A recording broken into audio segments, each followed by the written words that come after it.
आइए हम समझने की कोशिश करते हैं। अभी इसके पहले मैंने सीखा था भारत में ब्रिटिशकालीन आर्थिक नीति क्या रही।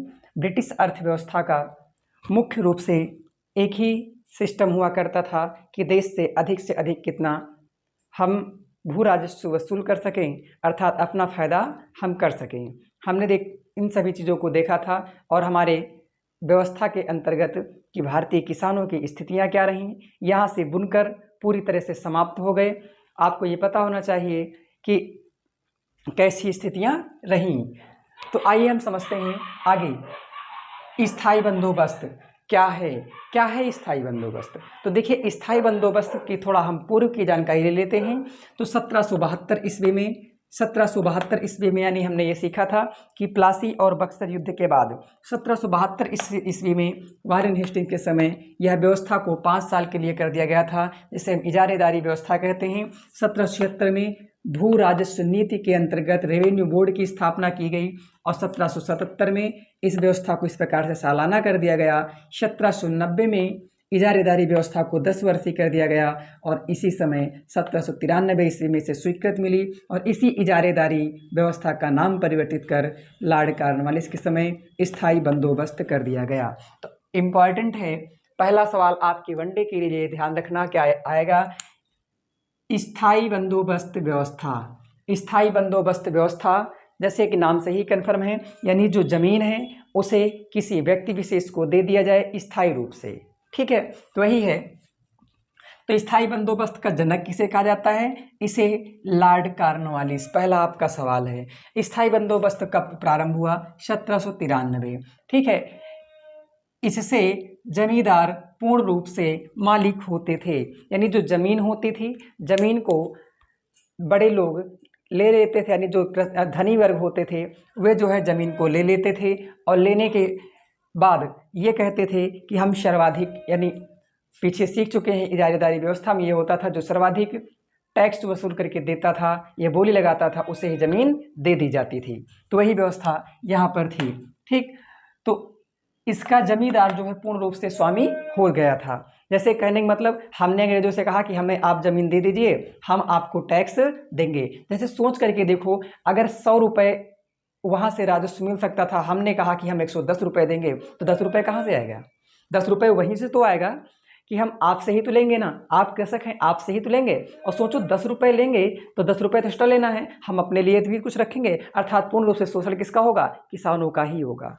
ठीक है, तो जमींदार पूर्ण रूप से भूमि के मालिक हो गए। इसके अन्य नाम क्या क्या हुए? स्थायी बंदोबस्त के अन्य नाम, इसे फार्मिंग सिस्टम कहा गया। फार्मिंग सिस्टम यानी इजारेदारी व्यवस्था। इजारेदारी व्यवस्था की बात की जाए, सर्वप्रथम किसके दिमाग में विचार आया? तो वारेन हेस्टिंग्स के समय फिलिप फ्रांसिस नाम का एक डिस्ट्रिक्ट मजिस्ट्रेट हुआ करता था, इसके दिमाग में यह व्यवस्था पनपी थी। ठीक है, इसे इस्तेमारी व्यवस्था कहें, इसे जमींदारी व्यवस्था कहें क्योंकि इसी समय जमींदारों का उदय हो रहा। इसे मालगुजारी व्यवस्था कहें क्योंकि मालगुजारी का मतलब केवल एक ही उद्देश्य हुआ करता था, अधिक से अधिक टैक्स प्राप्त करना। इसे बिस्वेदारी व्यवस्था कहें क्योंकि अंग्रेज एक निश्चित भाग दे देते थे, तुम्हें 1 बिस्वा देंगे, 10 बीघे देंगे। ठीक है, इस प्रकार से इसे बिस्वेदारी व्यवस्था कहे। ठीक है, और इसे सूर्यास्त कानून सिद्धांत भी कहे, अर्थात कहने का मतलब कि जो सूर्यास्त कानून है, इसके अंतर्गत अंग्रेजों ने जमींदारों को, यानी जिसको ज़मीन देते थे उससे कहते थे कि भैया हम तुम्हें ज़मीन तो देते हैं, लेकिन जिस समय के लिए, मान लो 10 वर्ष के लिए ये डील तय हुई, तो 10 वर्ष के लिए, नहीं जैसे 10 वर्ष के लिए 1 लाख कहा गया, तो 1 लाख रुपए 10 वर्ष के अंतिम दिन तक, अगर सूर्यास्त तक निश्चित धन का कुछ भाग या संपूर्ण नहीं पहुंच जाता तो वह जमीन लेकर के अंग्रेज दूसरे को दे देते। इस बात को समझ पाए? तो इस व्यवस्था को सूर्यास्त कानून व्यवस्था कहा गया। ये 1794 में इसका नाम पड़ा। ठीक है, इस प्रकार से अंतिम रूप से 1753 में इसे West Bengal equation of states act के तहत इसे समाप्त कर दिया गया। आपको पता है ना चाहिए, जब हमारा देश आज़ाद हो गया था तो उस समय एक व्यवस्था हुई थी जिसे हम कहते हैं जमींदारी उन्मूलन, है ना, लैंड रिफॉर्म। अब एक सवाल आएगा, स्थायी बंदोबस्त कहाँ कहाँ लागू था, तो आपको ये पता होना चाहिए। बंगाल, बिहार, उड़ीसा की दीवानी मिल गई थी। ठीक है, तो बंगाल, बिहार, उड़ीसा और उत्तर प्रदेश का वाराणसी, इतने क्षेत्र में यह स्थायी बंदोबस्त लागू रही, जो भारत की संपूर्ण भूभाग का मात्र 19% रहा। ठीक है, तो आपके वनडे में यहाँ सवाल क्या बनेगा, यहाँ से ये बनेगा स्थायी बंदोबस्त के जनक कौन, इंपॉर्टेंट है लॉर्ड कॉर्नवालिस। ठीक है, और स्थायी बंदोबस्त भारत के कितने परसेंट भूभाग पर लागू रहा, 19%। ठीक है, अब इसमें क्या होता था, तो अंग्रेजों के लिए, अंग्रेज जब जमीन देते थे तो जमींदारों से कहते थे तुम टैक्स वसूलो, जितना टैक्स वसूलोगे उसका 10वां हिस्सा मेरा होगा, यानी 10 हिस्से मेरे होंगे और 1 हिस्सा तुम्हारा होगा। सोच करके जरा देखो एक बार, जैसे मान लीजिए हम जमींदार हैं और हमने आपसे 11 रुपये वसूले, कितने वसूले, 11 रुपये। 11 रुपये वसूले तो अंग्रेजों कितना देना था, 11 में से 10 भाग अर्थात 10 रुपये, हमारे पास कितना बचेगा, 1 रुपये। समझ पा रहे हैं? अब सोच के देखो, अब अगर हमने इसी को डबल कर दिया, हमने 22 रुपये वसूला तो 22 रुपये वसूला तो अंग्रेजों कितना देंगे, 20 रुपये, हमें कितना मिलेगा, 2 रुपये। इस बात को समझ पा रहे हैं? अगर यही हम 44 रुपये वसूले तो 44 रुपये वसूले तो 44 में से अंग्रेजों कितना देना होगा, 40 रुपये। कितने देने होंगे, 40 रुपये। तो सोच के देखो, 40 रुपये देने होंगे, हमें कितने मिलेंगे, 4 रुपये। तो मैंने यहाँ से कुछ सीखिए, यहाँ से ये सीखिए कि जितना ज़्यादा टैक्स, ये जो बढ़ोतरी हो रही है, अगर हमने अंग्रेजों को 40 दिया तो हमें 4 रुपये मिला, यहाँ पर 10 दिया तो हमें 1 ही मिला। तो इस प्रकार से जो जमींदार थे अपनी इनकम को अधिक करने के लिए अंग्रेज भारतीयों से यानी किसानों से अधिक जो है वसूली करते थे। इस प्रकार से जो भारतीय किसान वर्ग था पूर्ण रूप से असंतुष्ट हुआ और जमींदार और किसानों के बीच में मतभेद पैदा होने से यही द्वंद्वता का मुख्य कारण बना। तो अब इस प्रकार से सोच के देखो, जमींदार भगाए जाने लगे किसानों के यहाँ से, तो जमींदार किसानों के यहाँ से भगाए जाने लगे तो अंग्रेजों क्या टैक्स देंगे, कहेंगे ससुरा जब हमको न मिले तो हम तुमको कैसे देंगे। तो सोच के देखो, जमींदार किसके दुश्मन हुए, किसानों के, और जमींदारों के दुश्मन कौन हुआ, अंग्रेजों के, अंग्रेज हुए। तो सोच के देखो, अंग्रेजों ने इस व्यवस्था को सुधारने की कोशिश की और दिमाग लगाया, कहा इस तरह 20 से जो है ना जमींदार वाला काम है ख़त्म कर दिया जाए। ठीक है, तो इसके लिए एक नई व्यवस्था प्रस्तुत की।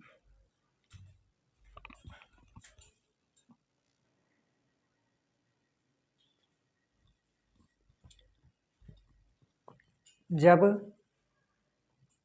पूरी तरह से जमींदार और किसानों के बीच मतभेद बढ़ता गया तो इस बात को देखते हुए अंग्रेजों ने एक नई व्यवस्था सिस्टम का उदय किया। नया सिस्टम आपका रैयतवाड़ी व्यवस्था है, यानी रैयतवाड़ी बंदोबस्त। इसके अंतर्गत ये है, रैयत का शाब्दिक अर्थ होता है किसान, रैयत का मतलब होता है किसान। अंग्रेजों ने दिमाग लगाया कि चलिए अब जमींदारों को हटा देते हैं क्योंकि इनसे लड़ाई हो चुकी है, अब इनको टैक्स तो मिलेगा नहीं, है ना। तो इन्होंने डायरेक्टली किसानों से संपर्क साधा और किसानों से संपर्क साधने के बाद किसानों को जमीन दे दिया और जमीन देने के बाद इनसे कुछ मामला तय किया कि तुम्हें कितना देना होगा। तो कहा कि जितना उपज होगा उपज का 33% से लेकर के 55% के बीच का भाग आप मुझे देंगे। अर्थात कहने का मतलब है अगर 100 कुंटल पैदा होता है, 100 कुंटल में से 55 कुंटल आप मुझे दे देंगे। ठीक है, यह न्यूनतम से न्यूनतम 33 कुंटल, यानी 33% या 33% से लेकर के 55% तक जो है भू राजस्व तय हुआ। तो पहला तो आप ध्यान देंगे रैयतवाड़ी व्यवस्था क्या होती है। रैयत का मतलब होता है किसान। ठीक है, रैयत का मतलब किसान। इसका जनक किसे कहा जाता है, अर्थात इससे किसने विकसित किया, तो नाम होगा मुनरो और रीड। समझ जाएंगे ना, क्या नाम है, मुनरो और रीड। ठीक है, ट्रैक्टर मुनरो ना कहेंगे क्योंकि हेक्टर मुनरो आपका कहाँ पर था, सन 1764 में था। ठीक है, तो नाम है, इंपॉर्टेंट है। रैयतवाड़ी व्यवस्था का जन्मदाता कौन है, तो टॉमस मुनरो और कैप्टन रीड। इस नाम को आप ध्यान रखेंगे। इसमें किसान पूर्ण रूप से जिम्मेदार होते थे। इसका उद्देश्य क्या था, भू राजस्व में सीमित वसूली, यानी जो जमींदार होते थे अधिक से अधिक टैक्स वसूलते थे, ठीक है, तो इसलिए सीमित वसूली हो जाए और किसानों की स्थिति में सुधार हो जाए। जिनमें से आपको ये पता होना चाहिए इनकी वसूली तो अच्छी हुई लेकिन किसानों की स्थिति में जरा भी सुधार ना हुआ। आइए देखते हैं क्यों। तो देखिए, यह व्यवस्था पहली बार पेपर पूछा जाए कि रैयतवाड़ी व्यवस्था सर्वप्रथम लागू कहाँ हुई, तो रैयतवाड़ी व्यवस्था सर्वप्रथम तमिलनाडु के बारामहल जिले में लागू होती है। कहाँ? तमिलनाडु के बारामहल जिले में सर्वप्रथम ये लागू होती है।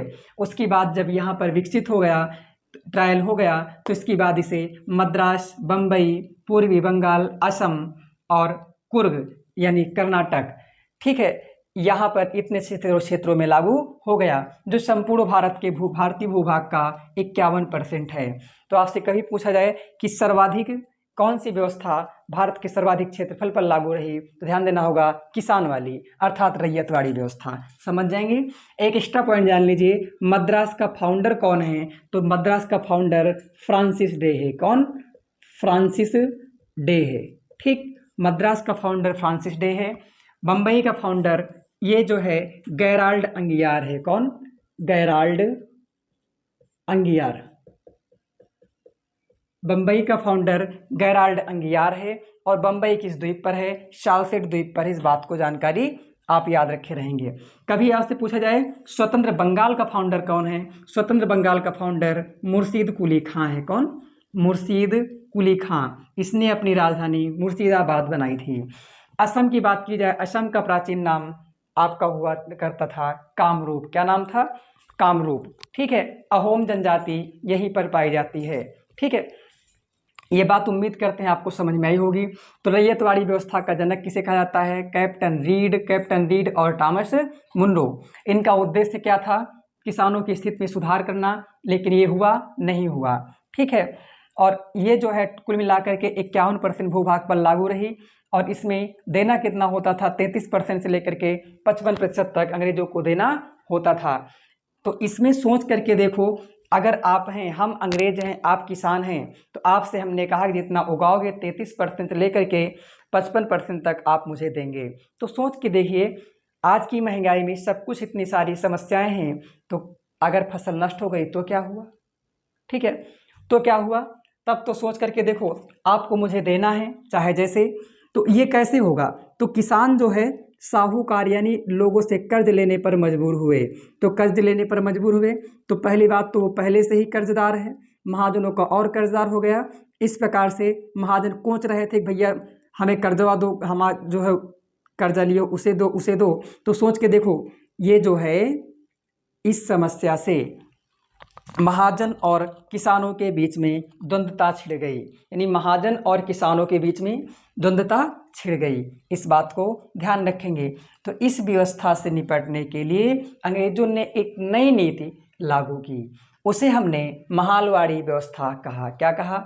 महालवाड़ी व्यवस्था कहा। तो इम्पॉर्टेंट है, स्थायी बंदोबस्त का जनक किसे कहा जाता है? लॉर्ड कॉर्नवालिस को कहा जाता है। 19% भूभाग पर लागू रही और इस रैयतवाड़ी व्यवस्था का जनक कैप्टन रीड और टॉमस मुनरो को कहा जाता है। यह 51% भूभाग पर लागू रही। आगे देखते हैं महलवाड़ी व्यवस्था।